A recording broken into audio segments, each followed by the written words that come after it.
There we go. Okay, sorry about that, everybody. So just to spend a little bit of time talking about values, because I know you've been in probably other, workshops today, so I'm not going to spend a lot of time going into values, but one of the things I want to remind you about are that your values are seeds that were planted long ago. So we all have values that we have developed over the course of our lives from birth and all the way through development. But these seeds, sometimes like seeds in the earth, go either undernourished or they get hidden in the darkness. And so we have to think about our values as something to cultivate, something that we want to bring to life and to kind of expose and let the light shine on so they can grow.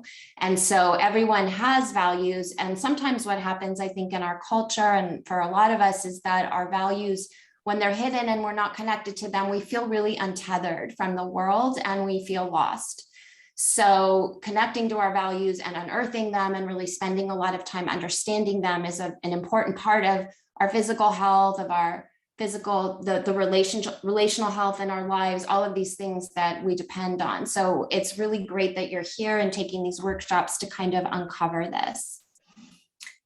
So there is this idea in this book, Braiding Sweetgrass. I don't know if any of you have read it, by Robin Wall Kimmerer, and she has something she calls original instructions. And this really is like this kind of like what I was saying, we have these DNA kinds of ideas around what guides our life and how we want to plan our life and live it out. And so we want to think of our values as kind of these original instructions, and they are our guideposts for how we want to live our life and making good choices. And so if our values are aligned with our eating and our diet, then we're going to have be making really good decisions, again, in the service of the greater good. So when we think about our values being a compass and guidance, the way we live our life is kind of the map. And so we look at the values as a way forward and a way to kind of direct ourselves, and then we make choices as we live our life. So we want to really find what we often call our true north, and our values guide us there. They take us to our greatest good, to a place where we feel like we're being our best self in the world. And this is very much connected to the food choices and our nutritional health and all of the things we're going to talk about today. So this is the model that we've come up with for the ecosystem of eating. And as you can see, it is a system. So it goes round and round, and it's all connected, just like the ecosystem in life. And the main common denominator is life itself. So when we orient ourselves and we make choices around sustaining life, we're already on a good path. So there is no beginning or end to the cycle in the same way there isn't in an ecosystem. It all works together. So I'm just going to run through these in no particular order. I'm going to start at the top with mental, but that doesn't mean that that's the most important part of the system, or it's the only part. So when we think about our ecosystem of eating, we can talk about the mental realm. And this is what I call I think. And our hunger and our choices around food start really in our brain. So this is where we decide we're hungry. This is ultimately how we're going to think about our choices. This is maybe where cravings live, stress, control, and energy, in the sense that we might start to kind of sense that we're feeling a little bit low in energy. And so we might think about the type of food that we're going to reach for in order to sustain our energy. So this is very much obviously a brain process and an important part of our food choices. And then we go to the right into what we call the emotional realm. And this is I feel, and this is the motivation behind our eating, or kind of the influences on our eating that come from things like a sense of longing, pleasure, connection, boredom, anxiety, sometimes memories. So memories can connect us to food and drive our food choices. We often hear a lot in our culture about emotional eating, which we're not going to get into today, but we know that our emotions are very connected to our food because we have been fed from the very beginning through relationships. So it's very normal to have an emotional relationship with food. And then you can move further down into or around into the physical realm. And this is I am. And so this is where we focus a lot. Our food choices focus a lot on weight, on maybe healing. We've had a surgery or we're trying to heal our gut or something like that. It's where we think a lot about disease prevention, self-esteem. So there's a lot of body image issues here or things that go on around body image. Our overall health and our habits often are physical. We just habitually go through life doing things in a kind of somewhat robotic way of just making maybe the same choices, eating the same foods and not really experimenting or exploring. So that's kind of more of the physical realm. And then we move around into what is the spiritual realm. And this is where we kind of start to get into an arena, I think, that a lot of people don't pay as much attention to. This is very much connected to more indigenous cultures. Cultures outside of the American culture definitely relate to their food more spiritually. And this I call she is because it is a relationship to her. And so this is where we think about cooking, gardening, symbolism with food, which we're going to talk a little bit about, our ancestry, prayer, gratitude, mindfulness, ritual, and ceremony. So you can see this is really kind of moving now into values. These are gratitude is a common value that people are cultivating within themselves. And so this is really about sitting around a table with family, breaking bread, really having connection around food that nourishes on a spiritual level. And then the next realm around the cycle is the ecological, and this is we are. And this is very much that collective piece. This is our relationship to nature, to our impact on the earth. This is a very big part of our ecosystem of eating, but again, one that maybe is in the back of our mind, but we don't pay enough attention to. And this is our footprint on the planet. This might be around zero waste. This could be in the realm of seasonal eating, soil health, buying locally, shopping locally, regenerative ideas around agriculture and advocacy. So you could see that all of these things are connected. They cross-pollinate too. So the example I'd like to give that I think falls into almost all of these categories would be maybe the choice to be a vegan, which is becoming a more and more common choice for people with their diet. So that would be very much connected to someone's values. It could be that they're doing it mentally just because, you know, they've decided that they want to do this and maybe it's better for their health, and that would tie into the physical. There might be an emotional connection to animals, which would maybe tie over to ecology with advocacy. And on a spiritual realm, that would probably tie into veganism too. But someone might not think about this ecosystem when they're making a choice to be vegan. They might be in one area. I also find in my work, and I think Ati does too, that people really stay a lot in this I realm of mental, emotional, and physical. We cycle through that a lot and we forget to kind of come around to these other places. So our goal today is to really balance this out. We want you to be in all aspects of this all the time. And we're going to show you some ways to be able to do that so that your relationship to food improves, your relationship to the earth improves, and really your health overall will improve because you will be balanced mentally, emotionally, physically, spiritually, and ecologically, which is what we want for our overall whole being and health.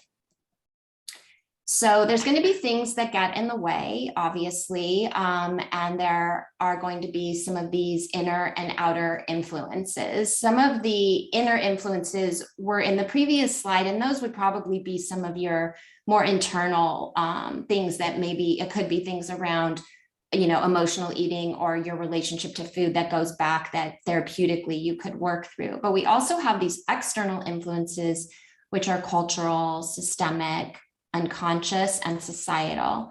So some of the more cultural and societal interferences that could come into imbalancing our ecosystem of eating are on this phone, which are things like trendy foods, because sometimes we're driven and pulled into these kinds of ideas around eating or styling our eating around what's in fashion. And so that could pull you away from maybe some of your core values. Fad diets, a similar kind of thing. Convenience is something that we're all up against. We live in a very convenient society where the food that we can pick up to go. And, we order in a lot, especially with this pandemic. I think we've all leaned into convenience in a new way. And convenience can definitely pull us out of that ecosystem in some ways. And we'll talk a little bit about how that happens. And our work environment could be influential. So sometimes we're busy at work and we're not taking time to tap into this full ecosystem of eating, or maybe you eat at work and they provide food that isn't aligned with the type of eating you want to be doing. So we're up against that. There's lots of confusing claims around food. So you're being told what's healthy for you, what's not healthy for you. It's a very confusing process. So that could be disruptive. Friends and family could give you a hard time about being picky about your eating. An example of that is I tend to source my food really well. And so, if I go somewhere and the meat that I'm ordering isn't a grass-fed beef, or it isn't a pasture-raised chicken, then, I'm probably not going to order it. And sometimes I can be annoying in that way. Then we have capitalism, which is always going to want to sell you things and convince you that, what is good for you might not be aligned with what you want to spend your money on, or maybe you're overspending.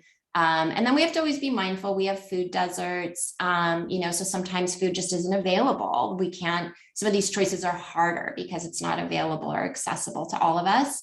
And then just the USDA in general, we want to be mindful of our government. It doesn't always have our best interest at hand when it comes to our values and our eating. And so this is really where we need to stand in our truth and get connected to what we believe in and what we really want to fight for in terms of all of this, because as a consumer of food, you have a lot of power. And I think wielding this power in the service of healing the planet and global warming and all of these things we could fight, this is a beautiful way to tap into those core values for yourself.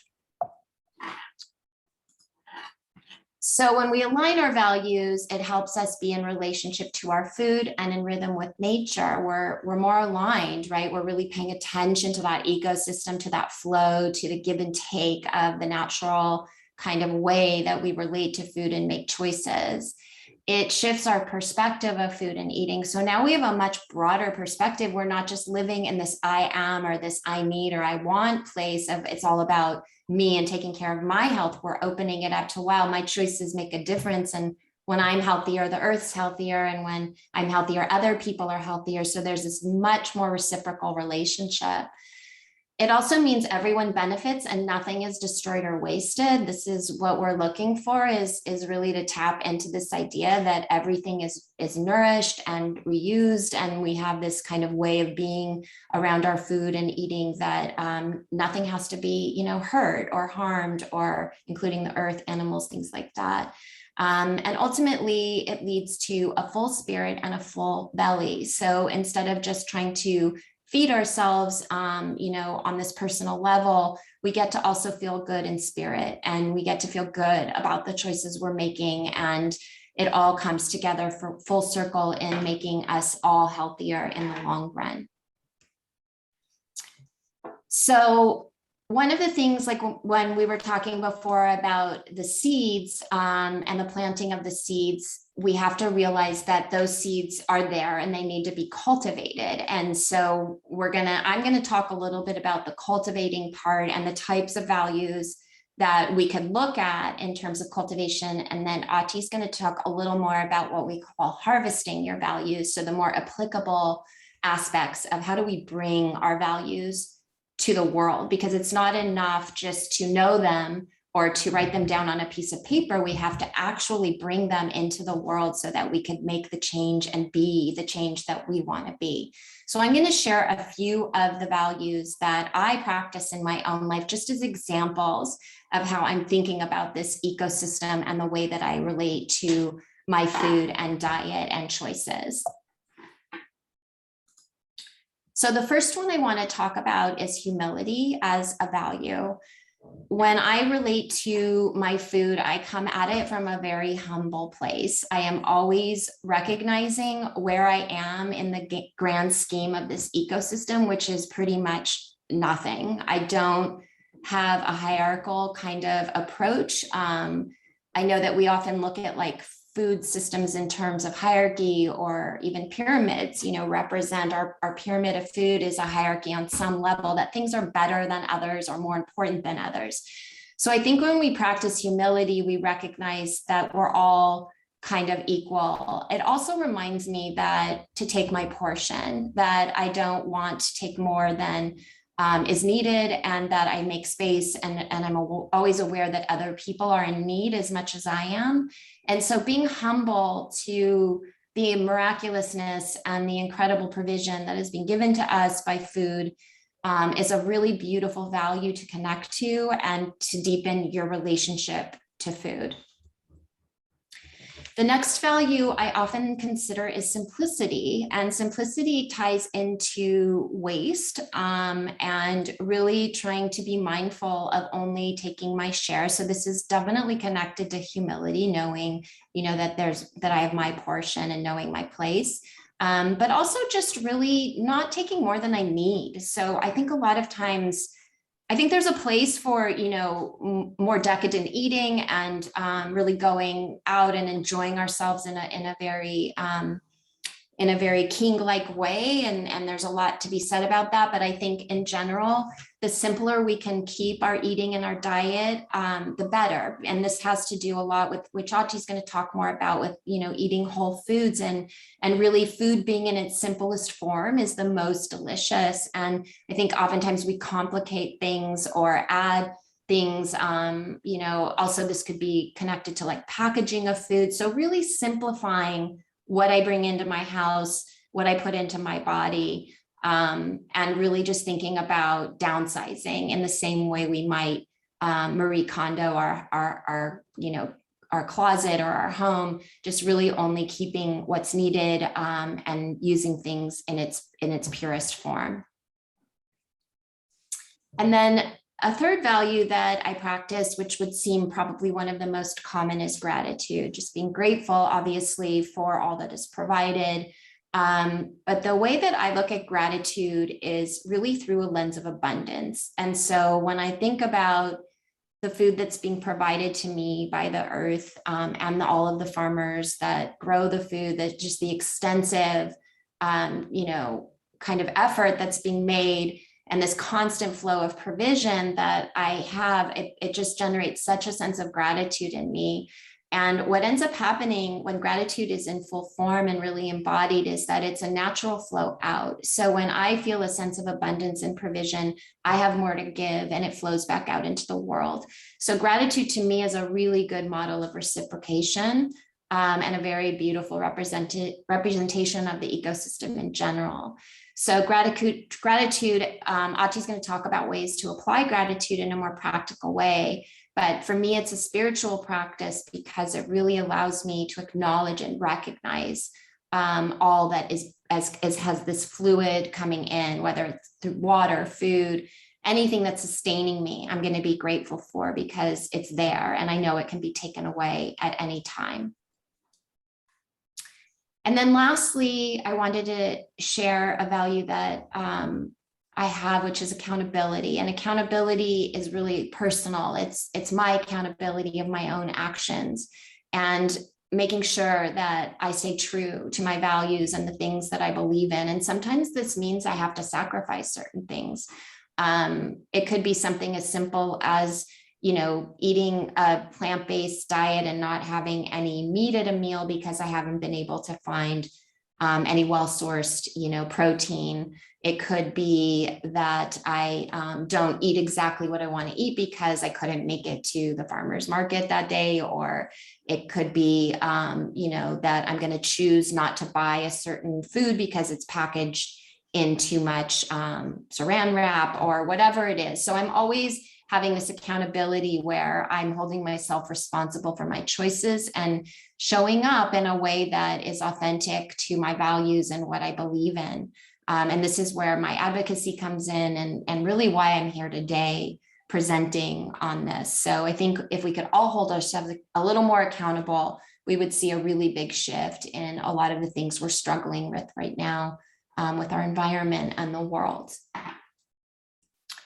So I'm going to throw it over to Ati now for harvesting our values, and she's going to pick up.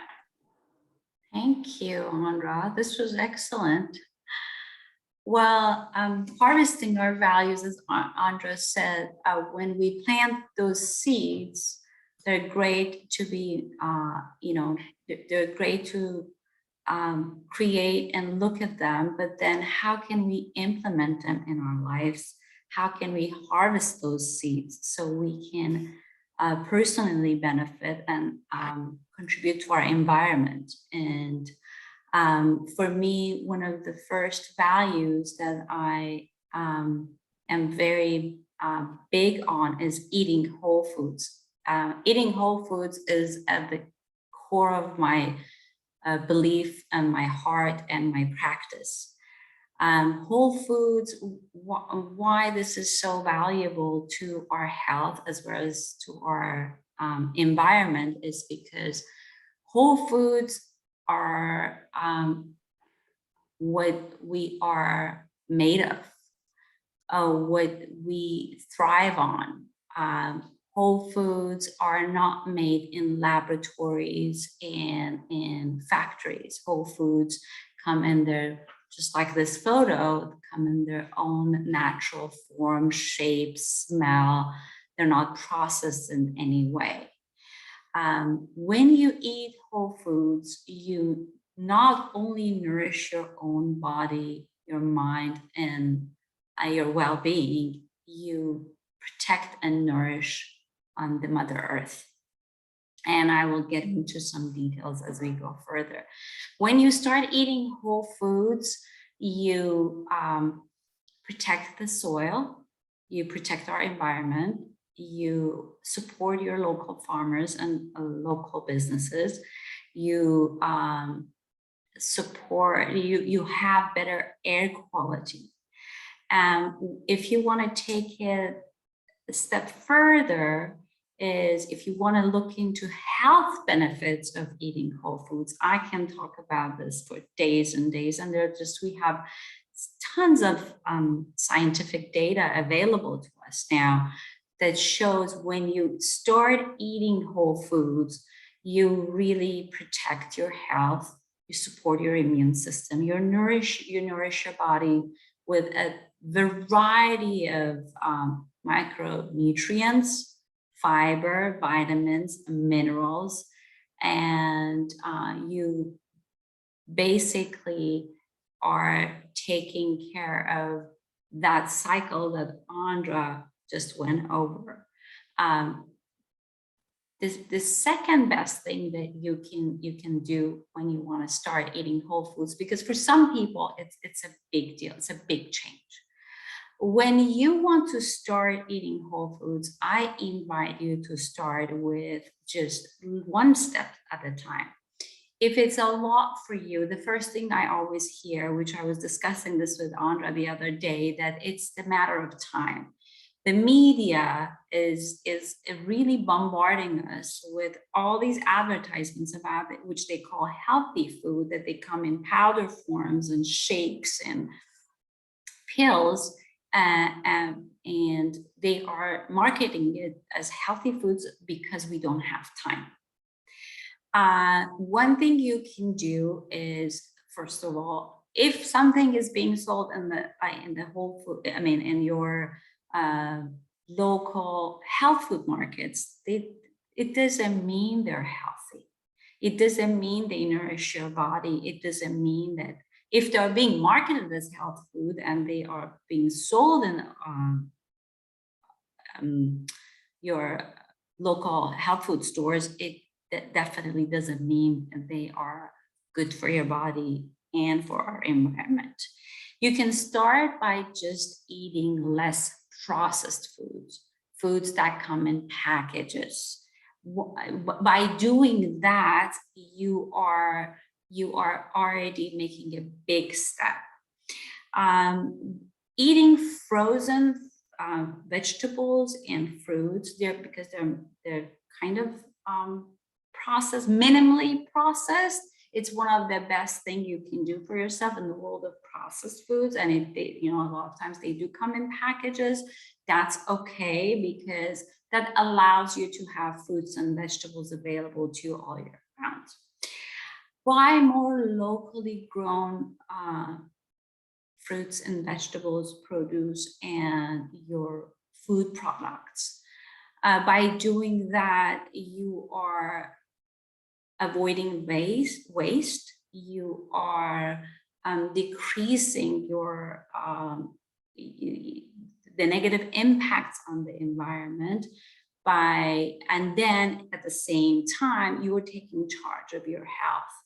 You decrease food waste because when you buy local versus buying it from your grocery store, when foods are being delivered to grocery stores, the power that goes, the energy that goes behind delivery and packaging and stocking to the market is much more compared to when you buy your food from your local market or local farmers market or local vendors.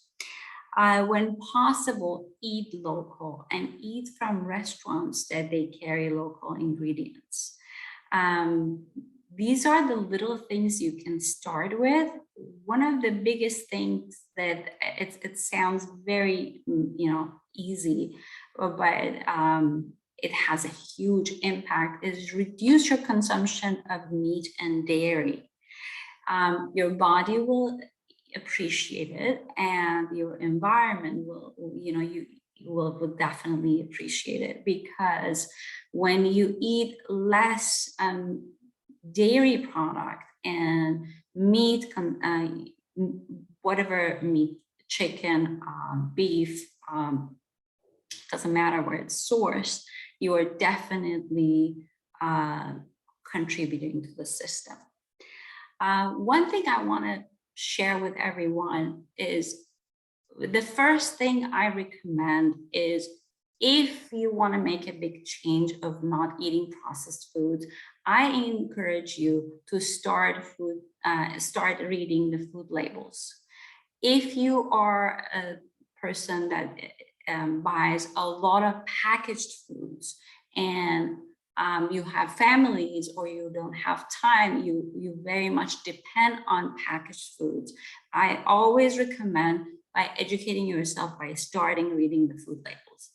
That is a great start, because once you start reading food labels, you realize, how dangerous this can be. When you eat anything that comes in a package, normally, majority of the times, they have added sugar, preservatives, coloring, fillers, and unnecessarily junk. So if you start reading food labels and actually teach your kids, teach your family members to start reading food labels. If you can't pronounce it, and if it sounds funny, that means that packaged food is not good for you. Because Whole Foods, they don't have a list of ingredients. They really don't. So that's something I highly recommend. Whole Foods, majority of the times they don't come in packages. Yes, in Trader Joe's and Whole Foods, and doesn't matter where you live, even in other countries that I've traveled to, that I see that they are prepackaged, clean. For example, blueberries. But then that's something that you want to see, as Andra said, that you want to reevaluate your values, see that is that something that it's necessarily. When you're shopping, if you have an option of buying the loose fruit versus the ones that come in plastic packages, that's something that you can pause and be mindful. Is that necessarily, if you have an option, which option you want to go with? When you eat whole foods, you get more nutrients. When you get more nutrients, you protect your immune system and your body.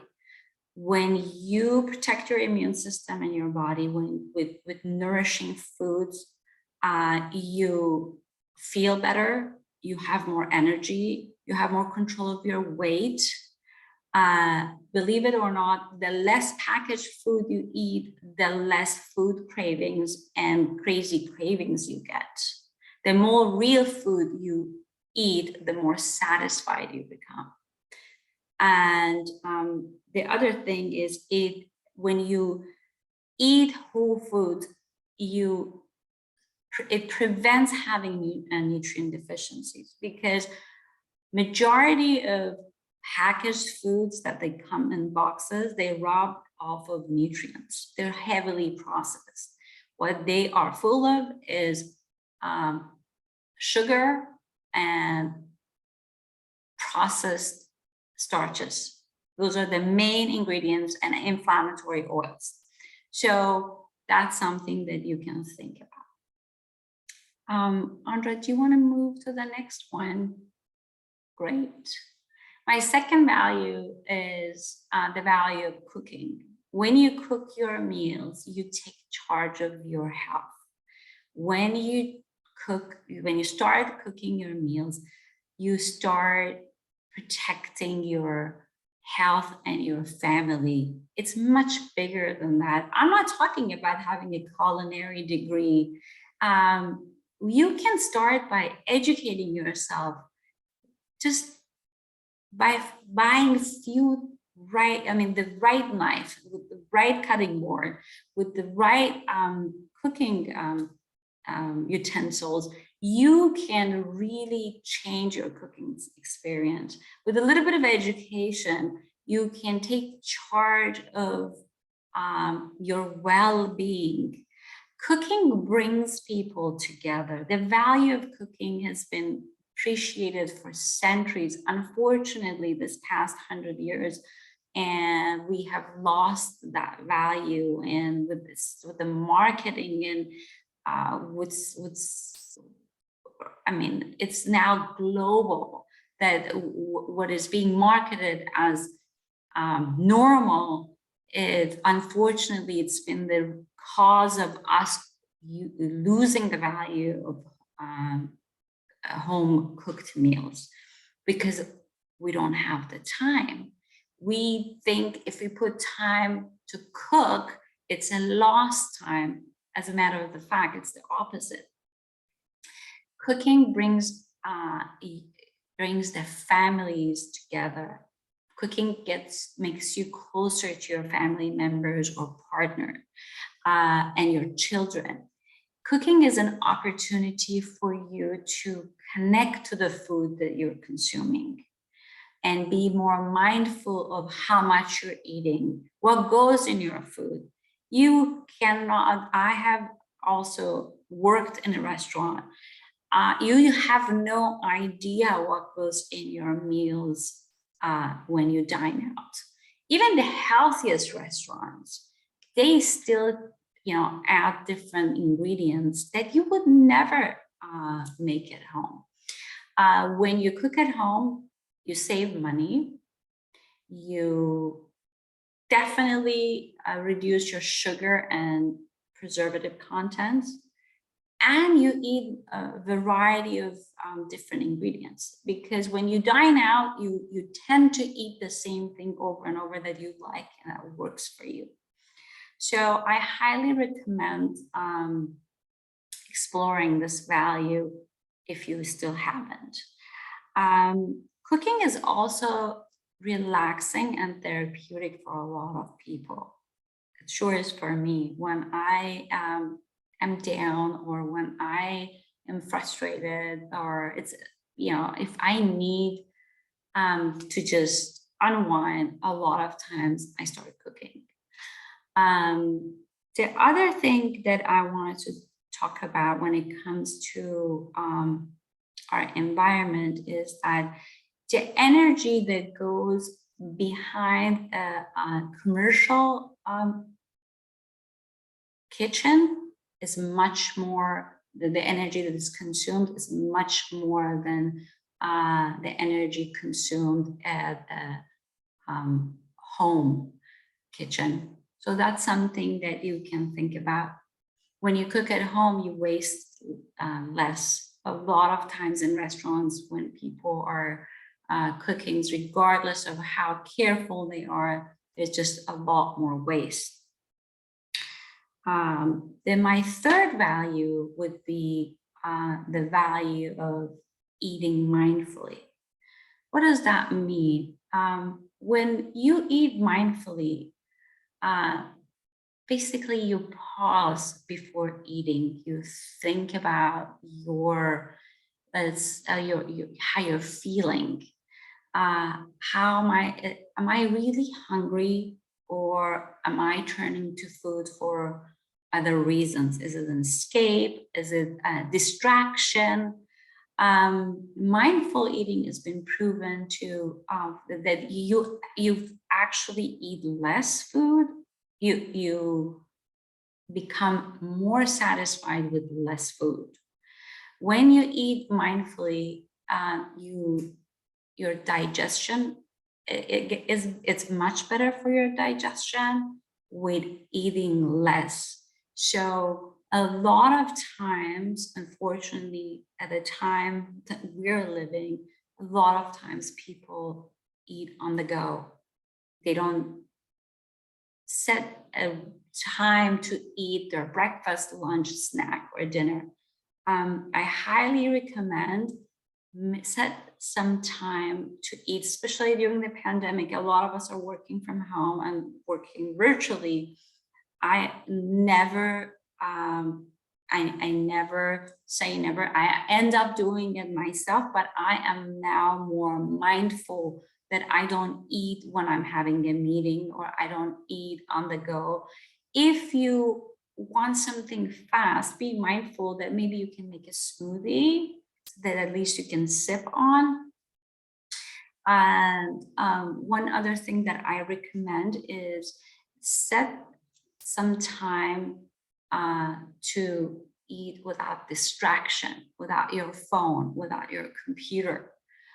Take a little tea and coffee breaks in the afternoon. I'm very big on my tea ceremonies in the afternoon. They're my ultimate treat times that I look forward to. 10 minutes out of your day, 15 minutes out of your day, just make sure that you take that time, breathe, and be grateful for what you're about to eat, what you're about to drink. Be mindful of the taste, the flavor, the texture. It changes your experience, and it helps your digestion. The other thing I was going to recommend was make a conscious effort to do these things. And you don't have to be because we're all perfectionists. A lot of us are perfectionists, and we don't do it until we do it right. But start with just one meal a day. If your schedule has been like you don't have the time, make time for that one tea break.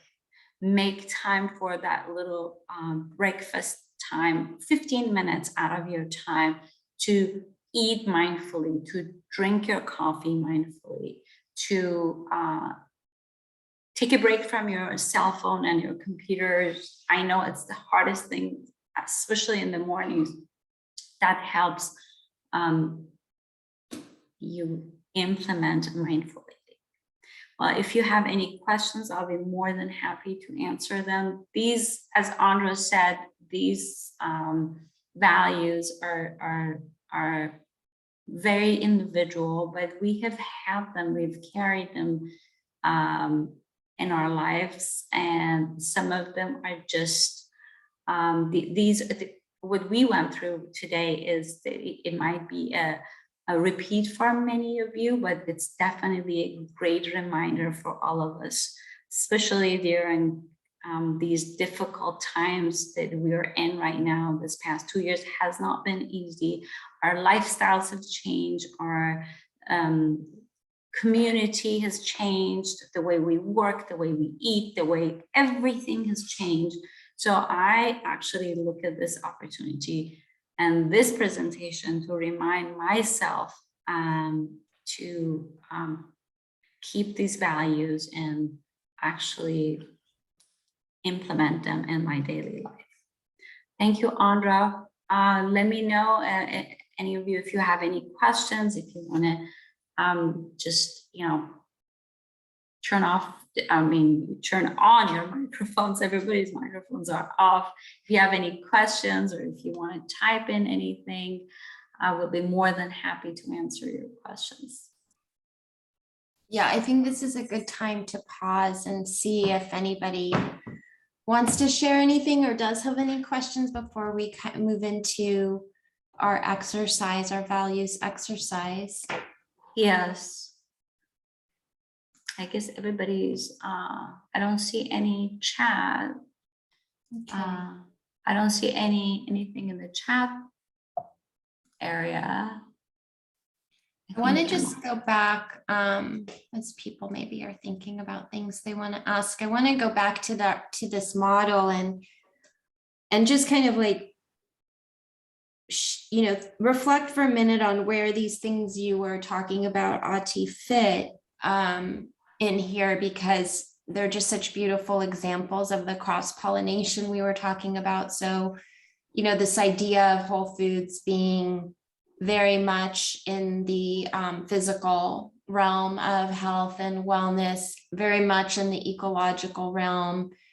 I would say very much in the spiritual realm as well, because, you know, when we talk about whole foods, we're really talking about, again, that simplicity and eating things in their purest form and that respect that we want to have for our food and honoring where it comes from.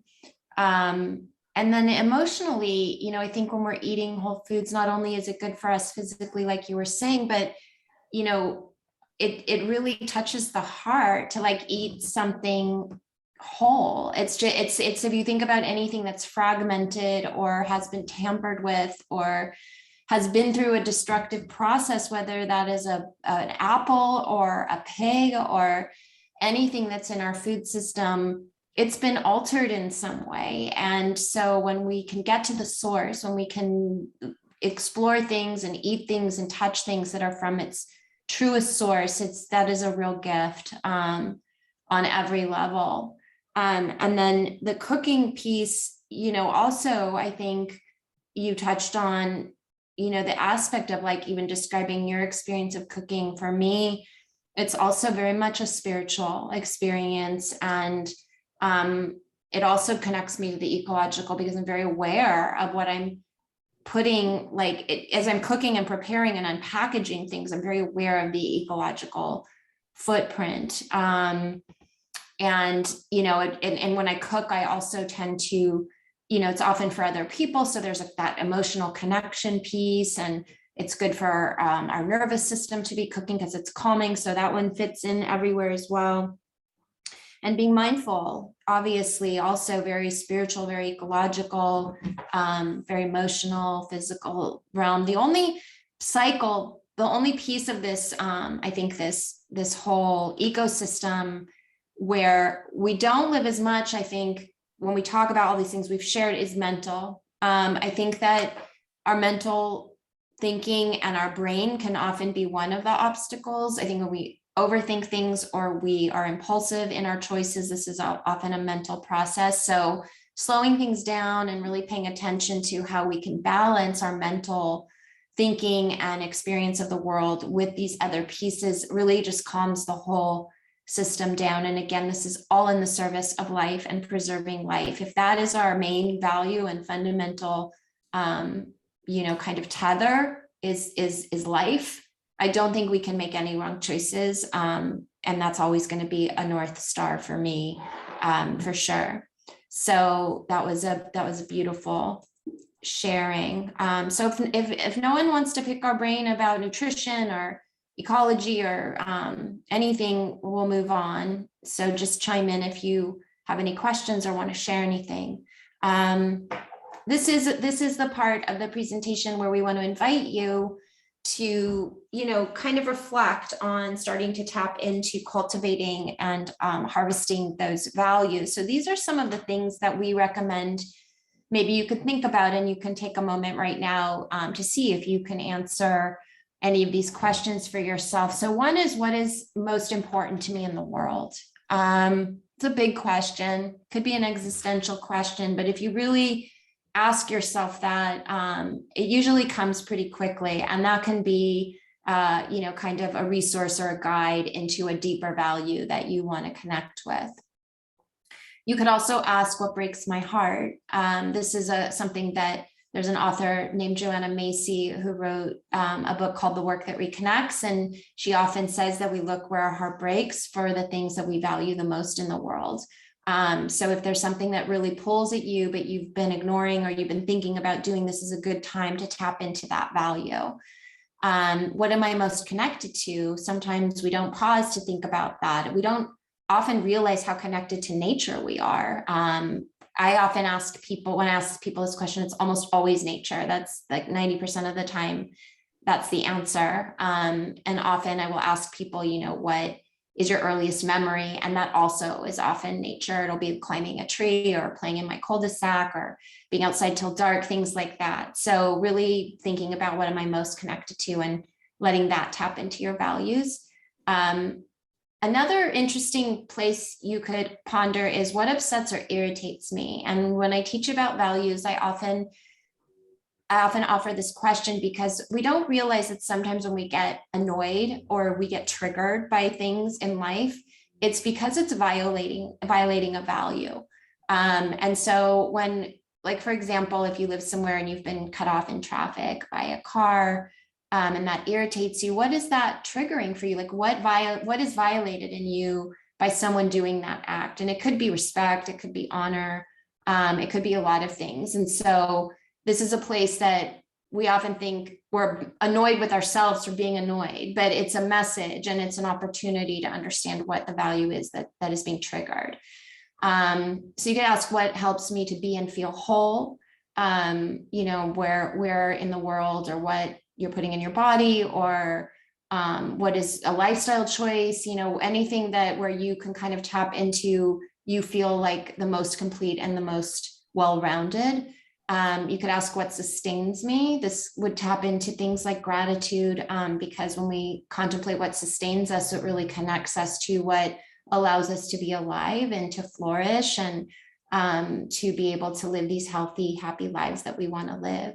And similarly, what nourishes me? So what really fills you, not just necessarily food, but what kinds of things in the world or people or activities nourish you, really allow you to feel like you're full, and in a both a spiritual and physical and emotional way and mentally. So these are some things you. Great questions. Yeah. So, and especially I want to add when just having the distinction, pausing and being able to ask yourself these questions is also an act of self-care. Because what I see on daily basis, that especially working with different individuals, and especially women, they're so busy and they're so busy overproducing that they don't take the time to even pause and reflect on themselves and how they feel and what is it that I want, what nourishes me, what sustains me, what helps me to be feeling whole. Because a lot of times we end up being busy taking care of others and giving. And especially women and mothers during this pandemic, they have gone above and beyond. And I think these questions are great for everyone, but especially women and mothers, to pause and reflect on all these great questions that Andra has for us. Yeah.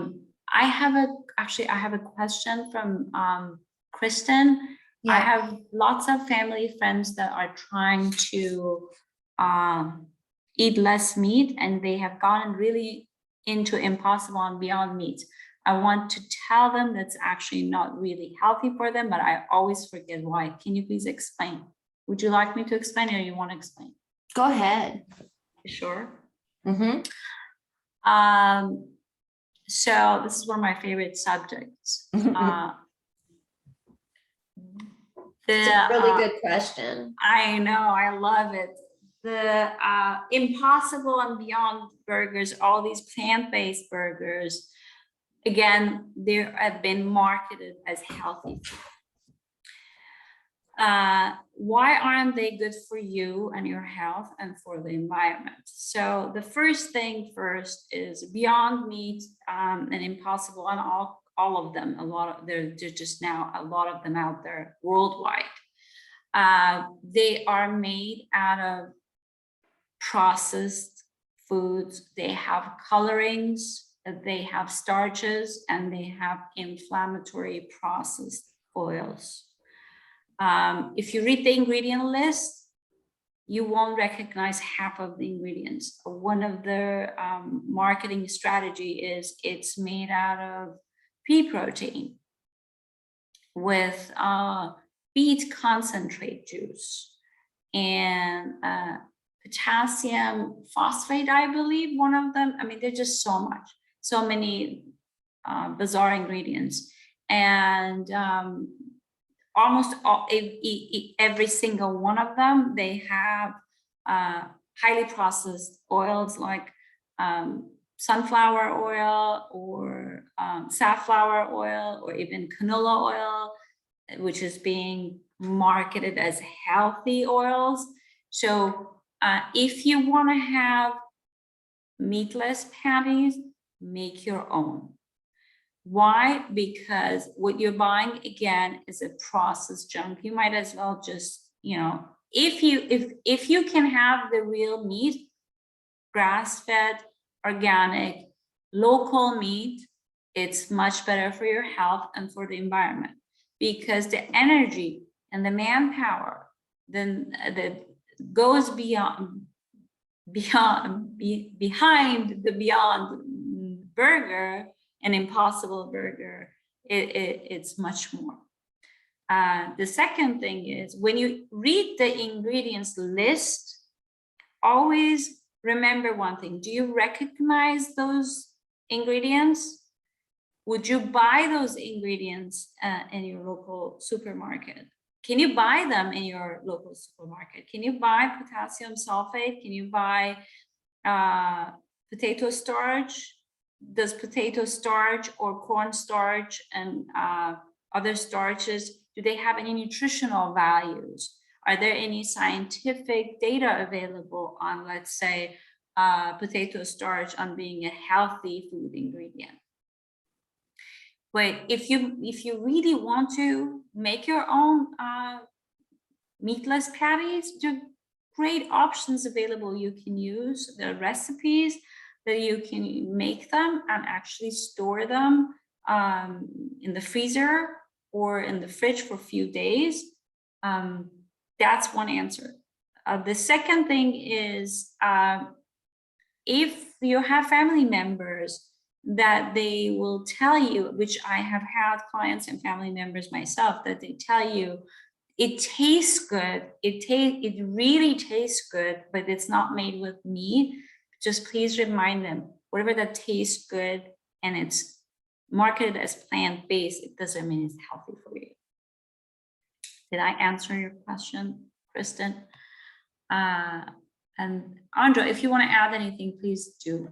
Unmute myself. I wanted to add that again, like going back to the ecosystem and the motivations behind our choices and our values, to really use that as a model of like, where is this choice falling in place? Is this a choice that this person's making or your family and friends are making because they want to be easier on the environment? Is it because they have had to give up meat because of health reasons? So that's going to really drive the answer in my opinion, because sometimes I like to say that, if somebody's making a change away from buying conventional meat and from farms where cows are treated very badly and shot up with antibiotics and really horrible things are happening, I honestly think that might be a better choice. If it's coming from a place of like, oh, I'm just, want to try something new or whatever, but I do eat meat too, then absolutely go with the organic grass-fed meat. So I think that like maybe even sharing, and we're going to give you our emails at the end. And so we can send you the PowerPoint slides, and we actually have a practice to share with you. And you might want to just like share that model and say like, where is this choice coming from in this ecosystem of decisions? Because if somebody does want to cut back on meat, a really nice option is meatless Mondays, right? Just picking like one day a week that you choose not to eat meat, or 2 days a week not to eat meat.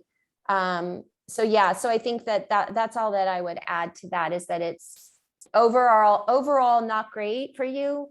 But I think context is really important about why people are deciding to buy these more plant-based kinds of foods. Andra, she's saying some better for the environment, but my husband is trying to be more heart healthy. I think that answer is a great answer. Yeah. Just go meatless for once a week. I mean, Yeah. or even more, 2 meals a day, 2 meals a week, sorry, 2 meals a week. If you want and I think also like, start to learn how to train your taste buds to eat maybe some fish that is, also like we have to be mindful of the fish we buy. Like, unfortunately, we live in a culture where we have to balance our health with the health of the environment. We've never been in this position before, but there are so many things that we took for granted for so long, like salmon, and what, now we're overfished, we're destroying our environment by buying meat. It's so we have to kind of just really learn how to do our part. And this is kind of the accountability thing. So yeah, so I think like cutting back on the meat and maybe some pasture raised chicken, or pasture raised turkey could be a nice option for him, turkey burgers. So there's other ways he could transition off of the meat. It sounds like somebody who is really like loves meat and maybe had some cholesterol or heart stuff because of that overconsumption. yeah. So and yeah. Carolyn said, you can't fill the cups of others if yours is empty. Absolutely. You Beautiful. I love beautiful. that. I love that. Yeah, and we I have think to it's feel a nourished. great reminder for all of us. It's I'm like guilty. I end up doing it. Don't get me wrong. We I all end do. up doing it. It's kind of that oxygen mask idea of like, we do really have to take care of ourselves in order. And this is true for like any advocacy work or anything we want to do for the world. If we're not doing it for ourselves first, and that's why we're here today, to really align with our values. So that gives us strength. That really gives us the ability to stay because when you're not aligned with your values, think about all the expended energy. You're kind of like here and there, and you're like all over the place, and that's energy. And so when you draw down your values, you're clear and you're on a path, right? And you can let all the other stuff go because you've solved that problem. You're like, okay, my guideposts are my values, and that's where my choices are going to. So you're less confused and less chaotic once we cultivate these values. Yes, she says, be the example to walk the walk. 100% agree. Yes, we agree with you, Carolyn. Absolutely. I want to remind everyone that we will share this presentation with all the participants. They're most welcome to share their emails with us. And if you can you put them in the chat, maybe. If you can put your emails in the chat, we will share the presentation with you. Are there any more questions, or did you? No, I don't see any questions, but I'm getting the emails. Okay, great. So this is just a list of values that I actually pulled off of the World Values Day website, and I've put the questions here. You could just take a peek here and see, if anything jumps out at you in terms of what we've been talking about today, that you might want to hone in on a value. And I encourage you to be creative. All your values for all these workshops you're taking don't have to be the same. So you might have values, you might have family values, and then you have values around, your relationship, or you have values around your eating, like we're teaching you. So it's okay to have different values for different things in your life. So you might want to even what's jumping out at me from this list is creativity. Maybe I want to cultivate a value of creativity because that's going to help me get toward cooking, or maybe spirituality is going to bring me a little closer to the ecology piece or connecting to my food more. So, you know, take a look and see. And if anybody, maybe if you want to pick a couple and drop them into the chat, and we can kind of just see what you guys are pulling, that would be really nice to do, unless you want to, you know, share them verbally. I'm pulling to forgiveness. Awesome. I love that. Forgiveness of forgiveness in terms of what, like, what's that? Forgiveness in terms of anything and anyone, anything from the past. Forgiveness is very big for me. It's been helping my healing journey. And I think I've shared that with you in the past, but I actually use this World's Value Day to focus more on the value of forgiveness, because again, I'm human. I get caught up in life and our stories become very strong and righteous, and I get stuck. But forgiveness is a big one for me. Forgiveness and being playful and having fun. I become so serious. I become so, you know, balanced, as you said, Kristen. Exactly. I love fun. That's a good one. Fun. Kristen says balance is for her. I think we women, we do need balance. We become so serious and caregivers, and just I definitely become like so serious sometimes that I lose it. I forget to have fun. Yeah, balance is a great one, and very much connected to our talk today in terms of, you know, making sure that we're balanced in all aspects of our life and not over focusing on one area. Like we've been talking about, that oftentimes, you know, we over focus on our personal health and forget about the health of the environment, or maybe we focus so much on our physical body and forget about our spiritual being. So really making sure we're tapping into that full ecosystem of your wellness, and balance being, you know, the goal. Yeah. And Chris and Terlin says compassion and respect. Having compassion for all in the world and respecting different views. That's a beautiful one. Thank you.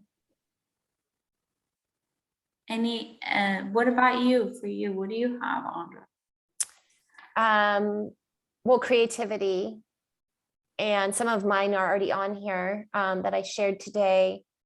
And simplicity, I see. Yeah, simplicity and accountability, humility, they're all on here. I would say, like, for me, I would say creativity, fun, and freedom would be ones that I would want to cultivate for myself. Most recently, really feeling that sense of liberation to be able to live aligned with myself without apology and without, you know, letting things influence me in down paths that I don't want to go, or don't feel in the service of my greater purpose, which right now definitely feels like this regenerative kind of renewal of our planet, and through people. That's kind of what I'd like to do. Yeah.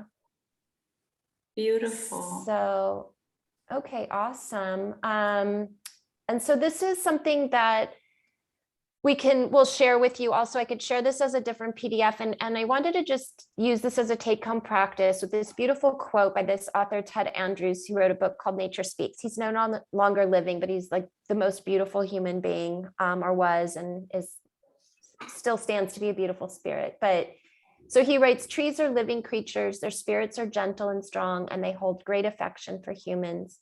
They serve as living antenna between heaven and earth. Prayers and wishes whispered beneath them are always more powerful.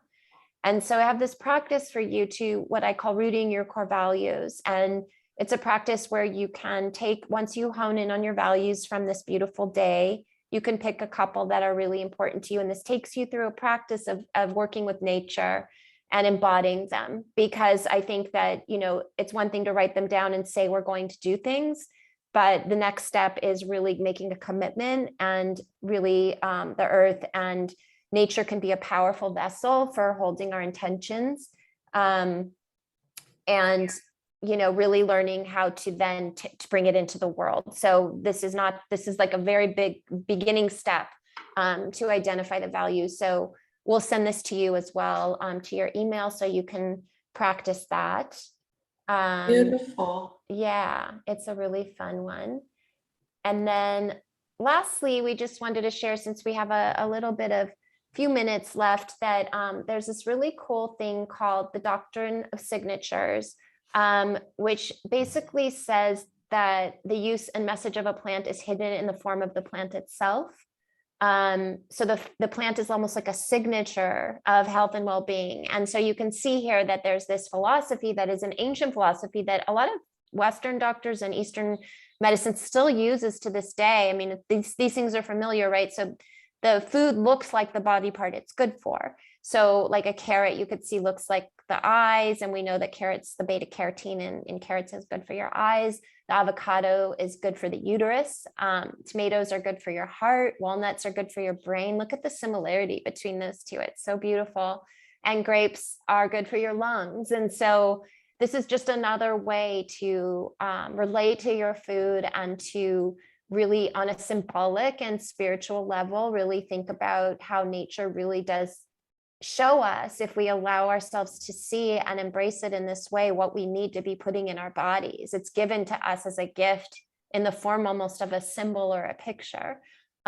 So connecting to food as symbolism in this way, and being a prototype for our own bodies, is a really nice way to structure your diet, and to maybe, like Ati was talking about, to really connect to whole foods. If it's new to you, this is a really fun way to do it. And you can, if you want a more extensive list of these things, there's plenty out there in a Google search. But it's a fun little way of thinking about food and health and our systems and our bodies.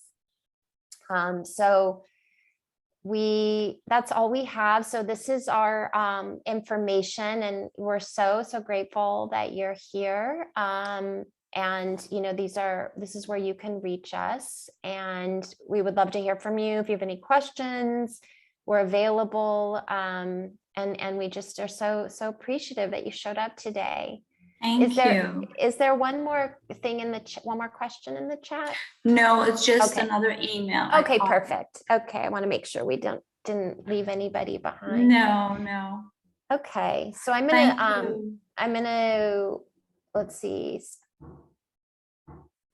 stop sharing. Thank you, guys. Yes, thank you so much, everybody, for being here. Well, thank you, Andra. This was a pleasure, as always. And we hope to see everybody soon, hopefully next year. Ati, did you grab the emails out of the chat? I did. Okay, great. I already awesome. did. Okay, perfect. Well, thank you, everybody. Thank you, and everyone. Stay in touch. Enjoy the rest of your day and your workshops. Bye. Bye.